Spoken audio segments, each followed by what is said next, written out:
Hi friends, నేను మీ chicken shop రెడ్డిని.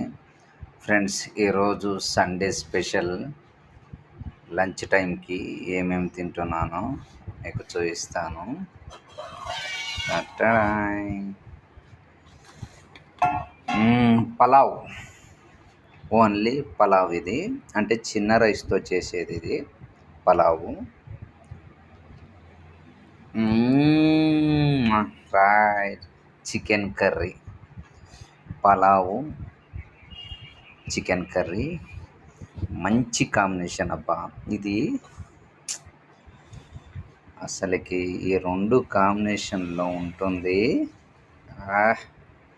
Chicken gravy నా సామిరంగా ఈ రెండు కలుపుకొని తింటే ఉంటుంది.